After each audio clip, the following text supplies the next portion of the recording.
The barbarian hero Craghag ranks as one of the most popular and decorated heroes in Enroth. Renowned for his desire for gold, wine and women, Craghag's myriad adventures have rendered him the archetypal fortune-seeking barbarian. Craghag's life and legendary deeds has been the center of so many songs and tales that it's sometimes difficult to tell the difference between actual facts and fabricated stories. Even his own birthplace is uncertain, because although he is implied to have rarely if ever visited Dagorich in his youth, it is established that he did have relatives in Erathia. In his youth, Craghag participated in both of the wars of the Anrothian succession, fighting on the side of Lord Slayer from the frozen highlands. When the tribes of Grassaw were subjugated by Archibald Ironfist, Craghag aided Archibald in the war, becoming a decorated hero. Following Archibald's defeat, Craghag became bored with peacetime and chose to travel to Dagorich, where his skills and taste for adventure could be better served.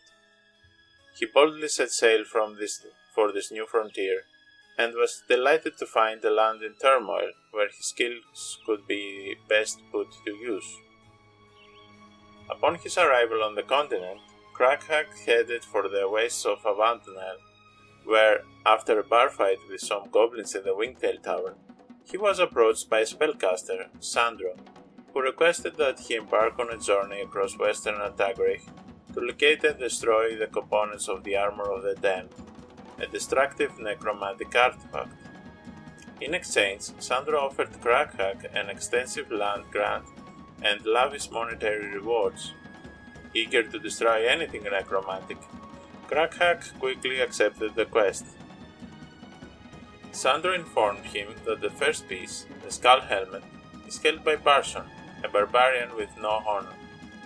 Craghag set off to reach Barson's lands, only to find out that his path is blocked by rivaling barbarians. Barson sent him a message, claiming that the helmet has been in his family for generations, and he will not give it up without a fight. Believing in Sandro's word, Craghag defeated Barson and won his trophy, the skull helmet. The second artifact that Craghag had to acquire was the Black Shard of the Dead Knight. Sandro claimed that this Death Knight has stolen the sword from a tomb and is hiding in a swamp, protected by some knights. The Death Knight wielding the Black Shard was actually guarding it, but Sandro's lies held sway over the barbarian, who slew the Death Knight and collected the sword from his dead hands. The third artifact, the Ribcage, was located in a swamp called Ferris. Sandro told Craghag that he entrusted the Ribcage to a hero who was held up in a sanctuary, but the necromancers of this area burned the sanctuary down and stole the artifact. Craghag succeeded once more, but he grew weary of fighting the undead. For his final quest, Craghag needed to obtain the Shield of the Yawning Dead from a necromantic cult called the Hand of Death. Craghag met with the mercenaries of the castle and waged war against the necromantic cult. After a while, the cult sent Craghag a message, stating that the shield is their precious relic. Craghag heard the message, but couldn't help but wonder if Sandro is the one that shouldn't be trusted.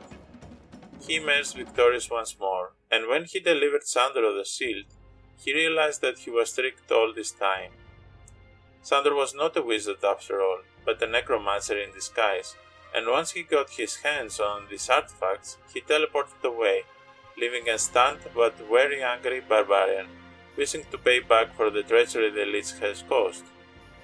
After that incident, Craghag, in dire need of having his spirits lifted, helped the town of Hartford gather the pieces of the Statue of Legion. In the meantime, Sandro and his necromancers were on the move and well into Erathia. Craghag joined forces with his fellow barbarian, Yogg, and they battled them together. With the aid of Jem the Druid and Zelu the Ranger, the four of them joined forces and tried to defeat Sandro, but to no avail, as the power of the cloak and armor was too great and powerful. Seeing that Sandro's power could not be undone by sheer force, the four companions amassed the Angelic Alliance. a powerful artifact that could unite the forces of Erathia, Avli, and Krylod. They attacked Sandro again and were finally victorious.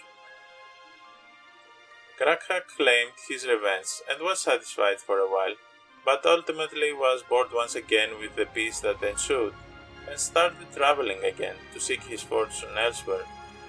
During the Restoration Wars, he was sighted fighting alongside Winston Boragos, plundering Erathia while it was facing the turmoil that resulted after King Nicholas died.